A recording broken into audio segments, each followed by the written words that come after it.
Alright, yeah, and welcome back to some more Magic Duels. We're going to be taking a look at our Oz of Servo's deck once more. So without further ado, let's get into the games. I'll see you there. Alright, we're in, and yeah, we can take this. We've got turn 2 hidden stockpile into turn 3 schematic. With the servo we can sack to the stockpile so we can get revolt going over and over again. And then we can re-trigger it if we have to with the Angelic Purge on the schematic. It's pretty sweet, this hand, actually. Let's go. Let the value train commence. See what our opponent's playing. Submerged Boneyard. Okay. Fair enough. We'll just go plains and we'll go a hidden stockpile.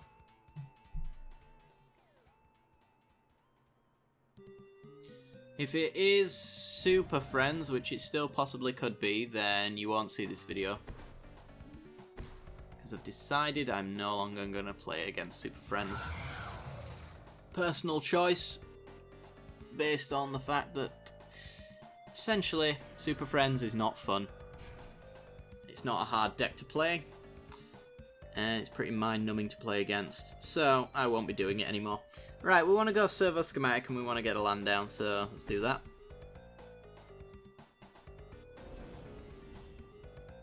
Get a servo, get a plains, and then we want to trigger revolt, so sack the servo. A Nantuko Husk. Not really got the setup for that right now, so I'll put that to the bottom.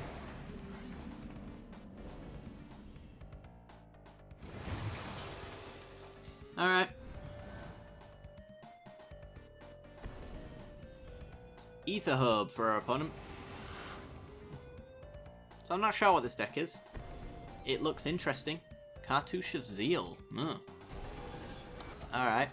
That's a 3-4 lifelinker. Fair enough. He gets in. We can Angelic Purge that though, with our exhibition. We don't even have to sack the servo to trigger revolt that way as well, which is nice. We got the map back up anyway if we wanted to. So I do like that play. So let's go Purge the Aetherborn, sack the schematic, trigger revolt, get a servo, play the map, and swing for one. Yeah, come on. A reasonable turn. Won't mind seeing a few high impact cards now, because we do have the mana to cast most of them.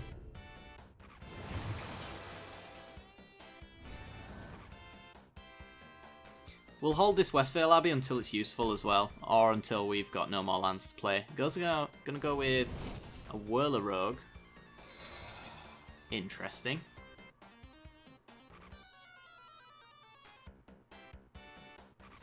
Interesting indeed.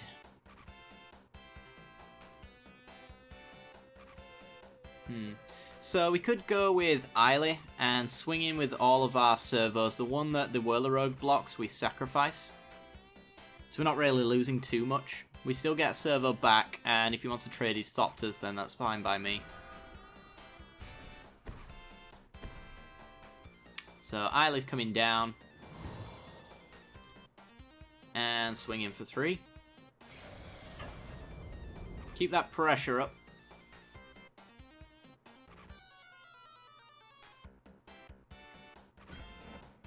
And he just blocks a servo, which is fine. We sack the servo. Gain 1 life. And hit for 2. And we might as well pass. I'm going to hold this map, just in case we need to re-trigger revolt. Maybe if you planar outbursts or languishes the board, for example. It's going to be a little bit difficult. Okay. Let's scry. I want to find a high impact card here.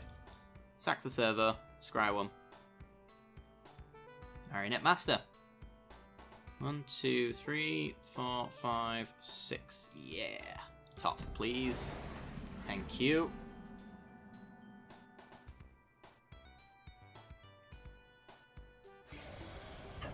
I wonder if it's too risky for us to go for Ormondal.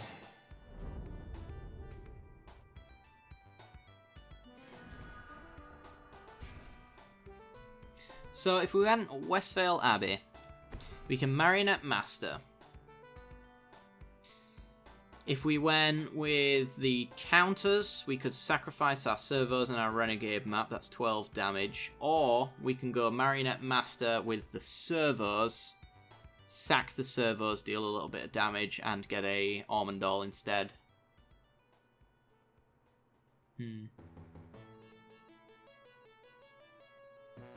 Not sure. I think we'll go wide. We'll go with Ormondal. Ormondal's a fun option. Oh, he's had enough? Alright, well, we're going to create some servos. And we...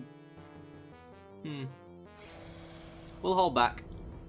I was going to say we could swing in and it'll deal 1 damage regardless, but I want all of the options for Ormondal here.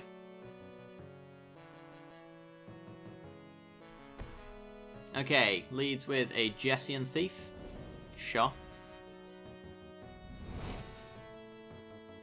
And goes to combat. Is he going to swing in or is he going to hold back? Probably swing in. Should he swing in? Probably not. Well, he can leave back 1 Thopter. That'd be a decent enough thing. Because Ormondal's coming over the top.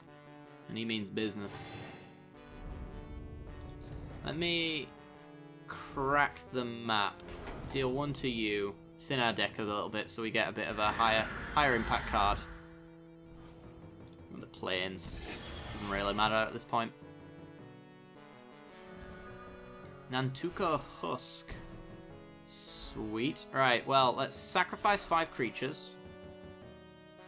Yep. 1, 2, 3, 4, 5. 5 damage to you. Triggers Revolt. We got mana open to sacrifice anything with Eiley if we should need to. So if Ormondal for some reason doesn't last very long, we can sack him and gain 9. But now we just start this swing. 18-point life swing there. It's pretty solid. And you need an answer for Ormondal, otherwise this game is very much over. It's not over immediately. Although actually it is with Rogue's Passage. If he doesn't swing in with his Thopter, then it's over. So swinging with the Thopter, hold back the other Thopter to block, and then it forces us to pay mana, I guess. Is a way to go about it.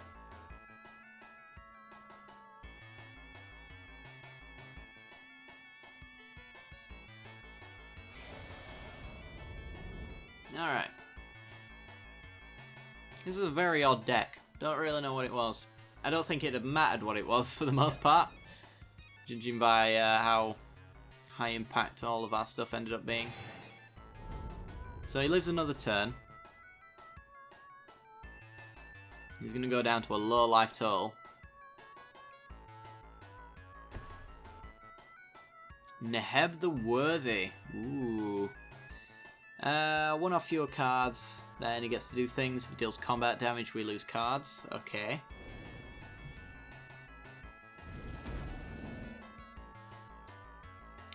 Alright. Angel of Invention. Beautiful. Let's do that. This Marionette Master deals 2 when an artifact dies now, and we can create some servos. We can sack some servos as well. So that's pretty sweet. Alright, swing for 10. We can't possibly get through everything, can we? No, but I can sack something and then we win. So swing for 10. And then sack an artifact with Eiley. Deal 2 to you. And that's game. If he hadn't died there as well, then we'd have got to the 30 life required for Eiley, which is pretty interesting, but didn't end up being relevant. Alright, let's go for another game. Alright, we're in. And this hand's pretty sweet. We got an Angelic Purge we can get rid of with the schematic. We can wipe the board when we inevitably have to. If we draw into Hidden Stockpile, then we've got a turn 2 Revolt trigger as well. So we'll see what our opponent's doing. Hopefully it's something fun and interesting. There's green mana. And passing. Alright. Fair dues. We get more lands. I'm just going to play the schematic. I'm going to leave the Renegade map to trigger Revolt. We play down a Servo. We pass the turn. We see what our opponent is up to. Hopefully they tell us a little bit more. Show me what you've got, opponent. Mono green, perhaps? I not guide. Oh boy, somebody doesn't know what a good card is. Because this ain't one. Gonna be putting a card on top of his library by the looks of it. Yeah, a red mana. Ugh. Alright, we know he's drawing lands next turn. And he's got a 1-1 to defend himself with. So I don't see the need to remove it in the slightest. So, I mean, just gonna swing for 1. Might as well. You want to trade it? I'm happy to trade it.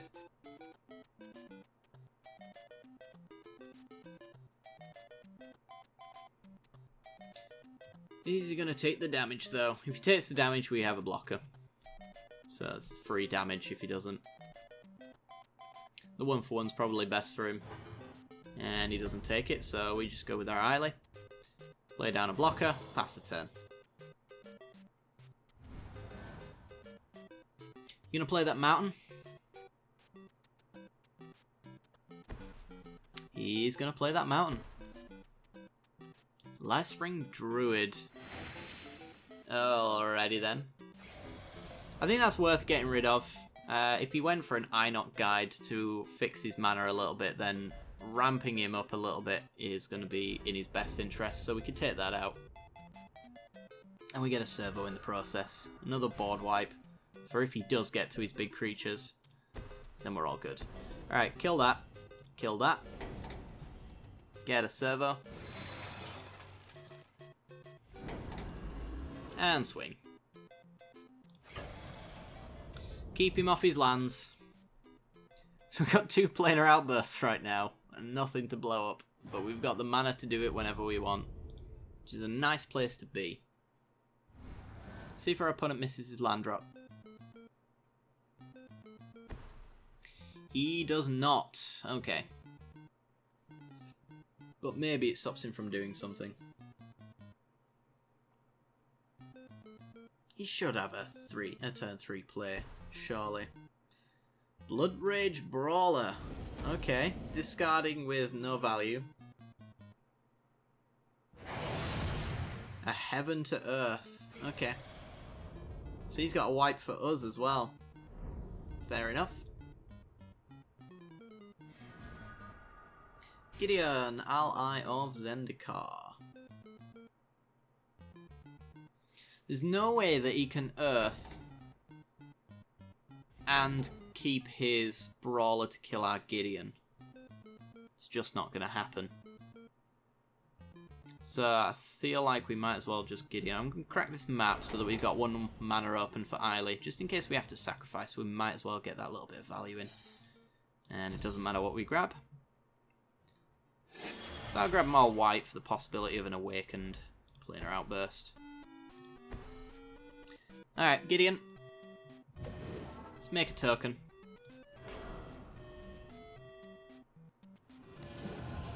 I'm pretty sure there's no way he can blow us out here. And it's just going to be a block and sack with Eiley here, so we can gain life instead of losing it when he attacks with his 4-3, if he attacks with his 4-3. The board can be wiped at any time though, so that's just got to be something we've got to be aware of. But is he aware of the fact that we can do it twice as well? Probably not. He might expect it once, but not the second. He's going to go with the Earth. Okay. You doing it for 2? If you're doing it for 2, I'm still blocking with Eiley. He is. Okay.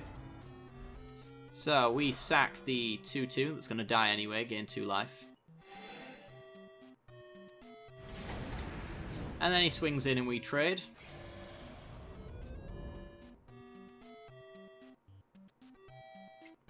Or is he rethinking that slightly bad plan?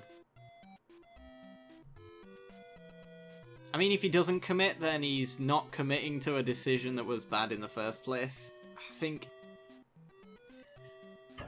Yeah, I'm pretty sure he goes for this now. He's kind of made his bed and he's got a lie in it. So, wipe the board. We start swinging in for 5 every turn with Gideon. We get a backup Eiley as well.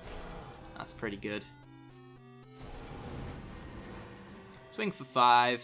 Gideon's probably going to win the game all on his own. But we'll get down Eiley just in case of hasty shenanigans, Lathnu Hellions, any of that kind of sort.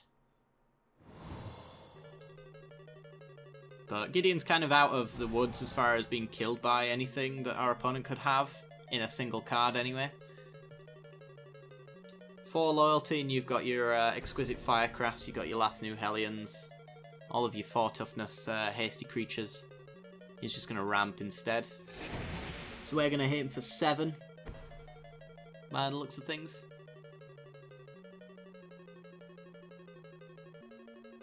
I mean, we could use these planar outbursts in future turns quite offensively, so if he plays a blocker for Gideon, we wipe the board, we get him with Gideon for 5, then he puts more stuff on the board, we wipe the board again and get him for 5, and if Eiley gets in during this turn, then that is a winning strategy, as it were. So, swing for 7.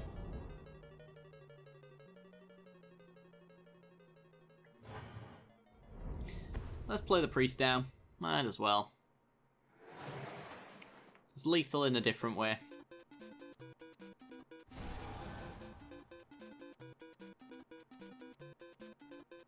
We go down to our starting life total with the priest. Yep, he's had enough. Alright, come at me, bro. Give me your best shot.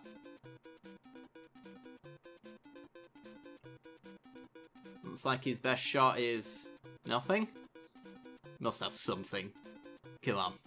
It doesn't really make a difference. If our opponent scooped, it means he's got absolutely bugger all, but... A Gear Hulk. Okay. So yeah, we can fly over the top for 5. We can get over the ground for 4.